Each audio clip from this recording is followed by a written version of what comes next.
ndax réew il faut que nit ñi di toog di pénco ñu am pénc mu am solo nag bu tudd Assemblée nationale pénc moomu c'est par excellence le lieu du débat démocratique de la contradiction mais foofu la xel yeeg xalaat yi di daje ci ñi nga xamante ni dañ leen a yónnee ñu jóge ci ay gox ñëw daje fa mu nekk barab boo xamante ni foofu la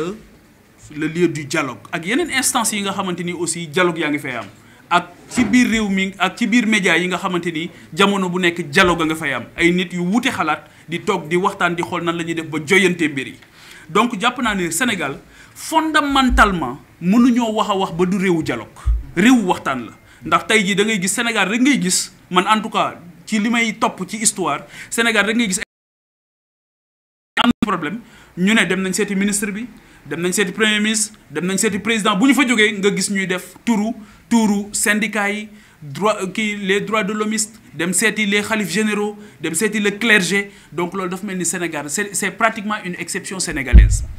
loolu nag ça veut dire beaucoup de choses ci mentalité bi sénégalais am ba saa bu defee naka sudul noonu rek mooy peut-être il est poussé jusque dans ses derniers retranchements wala comme li ma wax léegi ci taximaan yi kenn dégluwu leen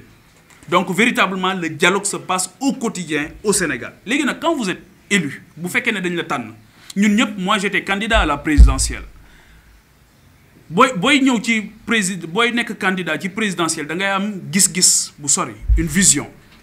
am un rêve pour sa dëkk xalaat gént gu rëy pour sa dëkk xool yeneen réew yi xool sa réew daal ne sama réew fii laa ko bëgg a jële fii laa ko bëgg a yóbbu mais dans tous les domaines de la vie économique et sociale aussi bien sur le plan matériel qu'immatériel alors su fekkee ne fal nañ la soo ñëwee ba dem élection ñu fal la nga demaat élection ñu fal la jàpp nañ ne li ci des c'est prendre des décisions mais pas des décisions yoo xamante ni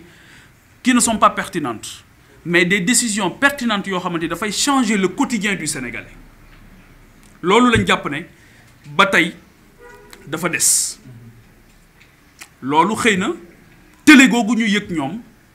parce que ils ont montré rapidement une volonté d'omniprésence malheureusement qui a débouché sur un aveu d'impuissance dafa mel ni fi mu ne ni loolu moo tax ñu ne échec bi il faut que ñu wut nag ñu ko porteel ñu porteel échec bi pour mën a défendre l'échec parce que actuellement loolu laa gis même sur la question aujourd'hui de la criminalisation de l'homosexualité lan nga ciy gis mooy nañu dem génne ay nit yoo xamante ni dañuy expliquer lan moo tax mënuñu ko def booba ba tey c'est tout ils expliquent l'échec allons-y chercher des gens qui viennent expliquer l'échec échec par rapport à trouver des solutions pour les jeunes l'emploi des jeunes échec pour trouver un bon système politique jàpp naa ne nous avions déjà un parce que boo amee système politique boo xamante ni te partout au Sénégal tey jii ñii tukki yëpp wax nañ la ko dañ naan ñu nan ngeen def ba génn ci jamono mars 2024 ñu ne leen mais on a un conseil constitutionnel qui a osé dire non au président de la République c'est tout la fameuse loi interprétative bi nga xamante ni ñoom moom la ñu bëgg a choisir ñi nga xam ñoom la ñuy topp ak ñi ñu dul topp conseil constitutionnel attention lii ngeen bëgg a def nii jëmul kër donc Sénégal réew moomu la réew moo xamante ni da ngay bëgg a def dara ak koo mën a doon su teguwul ci yoon dina am ku ne la attention fi nga bëgg a jaar du fii moo tax moo waxoon ko keroog ne ko kenn du effacer kenn dañuy bàyyi nit ñi ñu nekk fii di wax seen xalaat di ko wax nag ci yar ci teggin ci xam-xam ci yitte bu mat sëkk te man loolu lay woote mooy yar xam-xam teggin ju mat sëkk mais yitte aussi bu mat sëkk parce que loolu moom mooy développer réew et gis naa absence de volonté boobu de la part des autorités actuelles alors donc loolu moo tax ñun bi ñu bind effectivement j'ai été saisi parce que ñi ñuy topp yëpp xam nañ ne nous sommes une formation politique très responsable 3 ans de vie politique lañ def ma fàttali ko journalistes yi 3 ans de vie politique fàttali ko wàlle sénégalais yi ñuy topp yëpp 22 avril 2022 la ñu def suñu déclaration pour dugg en politique 22 avril bi passé lañ def 3 ans de vie politique 3 fois lañ ci dem élection bokk élection législative 2022 bokk élection présidentielle 2024 24 mars 2024 bokk élection législative 17 novembre 2024 3 élections am na parti politique yu fi nekk depuis 10 ans 20 ans ku leen gis ñu dem élection nga wax ma yéen tey suñu siège ngeen ñu fekk dem leen ngeen topp parti politique yu fi bari yu fi nekk bu ngeen leen fekkee ci seen siège ngeen wax ma bari na parti politique yu fi nekk rares sont les partis politiques aujourd'hui qui ont une école du parti ñun on a une école du parti gis ngeen keroog lañ doon lancé à Kaolack suñu plan de formation de notre école du parti loolu tamit c'est factuel dem leen ngeen xool yeneen parti yi kan moo ci am une parti politique un parti politique du moins boo xamante ni dafay jël ay militants ay sympathisants di leen tàggat te aujourd'hui ñun suñu parti politique am na ko loolu aussi dama koy joxe comme information ñu lancer ko keroog lancer le plan de formation avec un excellent directeur au niveau de Kaolack pour mu tàggat li nga xamante ni mooy képp koo xam dafa jóg pour ñëw di tàggatu ci politique bi ci politique. yemuñu ci sax dañu am ñun un secrétariat national en charge de l'entrepreneuriat et de la promotion du volontariat mooy ndaw ñi nga xamante ni tey dañuy ñëw ci politique rejoindre ñu ñun duñu leen jàngal saaga duñu leen jàngal xaste duñu leen jàngal lakk duñu leen jàngal taal mais dañuy leen di jël tàggat leen ci wàllu entrepreneur donte amoo métier mën nañ la dimbali ci ñi nga xamante ni mën nañ la former ci métier ngir wane suñu yéene dëppoo ak li ñuy woote woo muy les serviteurs bari na koo xamante ni fii la dugg fii la ami métier et ils peuvent me témoigner ñoo ngi nii toog donc véritablement c'est le travail que nous sommes en train de faire au service du Sénégal donc su fekkee ne ñëw nga dans ce contexte là yor nekk pouvoir on te demande d'apporter des solutions et les gens apprécieront et pour man c'est ça qui n'a pas été fait bi ñu bindee nag parce que nous sommes une formation politique responsable comme ni ma ko waxee léegi ñun dañu jël suñu responsabilité bindaat tamit delloo leen un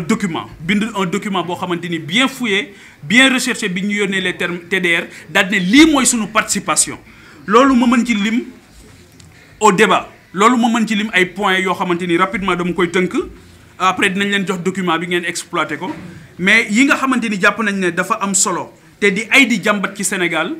nga xamante ni mooy créer la suspicion au niveau des élections loolu jàpp nañ ne bi ci jiitu mooy le rôle du ministère de l'Intérieur loolu moo tax en 2022 déjà ñun dañu demandé woon à ce que ñu mettre en place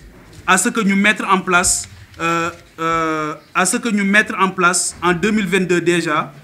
benn kuréel gu tudd une haute autorité de la démocratie am na ñu ne sax une haute autorité des élections ma ne c'est réducteur nañ ko tuddee une haute autorité de la démocratie boo xamante ni mooy dindi li nekk ministère de l'intérieur la direction générale des élections bi fa nekk dañ koy dindi daal di koy dëxëñ ci kuréel googu nga xamante ni ay nit yu jógee ci ay barab yu fasantikoo ñoom ñooy ñëw seq ko parce que fii Sénégal saa boo fi amee un ministre de l'intérieur qui appartient au parti au pouvoir boo xamante ni dafay dem di massifier ci koñam ci dëkkam di def ay porte à porte te fii yenn saa yi sax ma dégg ñu ne oui le ministre de l'intérieur n'est pas politique mais je dois rappeler que politique ñaar la dafay am ñuy nekk en front office am ñuy nekk en back office dafay am ñuy collaborer ci kaw am ñuy collaborer ci suuf day am ñu lay jàppale ci kaw am ñu lay jàppale ci suuf mën nga xëy rek ñu jël benn nit nommé ko fenn yéen a ngi koy doog a gis ci kaw ngeen ne oui il est apolitique mais encore qu'il faut vérifier cette posture apolitique donc lu ci bari c'est des politiciens encagoulés mais dafay indi suspicion loolu moo tax li président Abdoulaye Wade defoon en 2011 bi muy génne direction générale des élections jox ko le général Cheikh Gueye ñun dañ ne loolu mooy dynamique bi nga xamante ni dañ ko waroon a topp et aujourd'hui boo ko toppee doo delluwaat ci un ministère de l'intérieur encarté boo xamante ni le début du processus moom moo koy topp mais da ngay am une haute autorité de la démocratie boo xamante ni foofu la ñuy lijjantee li nga xamante ni yëpp mooy le processus en amont en aval aussi au lieu que ñu am Sénat foofu aussi véritablement ñun on a proposé benn commission électorale indépendante pluri-institutionnelle CEIP dinañ leen jox document bi après boobu aussi moom mooy regrouper véritablement parce que Sénat dafa am ay limites objectives boobu day nekk bu gën a am doole bu gën a indépendante ba nga xamante ni su boobaa aussi sur la sincérité du processus du am débat loolu tamit def nañ ci liggéey boo xamante ni bu am solo la loolu mooy par rapport aux autorités électorales beneen bi nga xamante ni jàpp nañ ne tamit aajo woon nañu sopparñi ko dëppale ko ak jamono mooy CNRA gis ngeen coow li fa am ku ñu xamante ni dañ ko nommé ba tey gis ngeen coow li nga xamante ni moom moo fa am elle n'arrive ñu ne ndax dina jël fonction ndax du jël fonction donc il y a beaucoup de gens apparemment qui sont Samba Ndiaïsés dans le pays donc loolu aussi je pense que ne il faut que ñu jóg ci waaw rétablir véritablement l'autorité du président de la République nga xamante ni bu ñu jëlee décision ay quelques nit duñu taxaw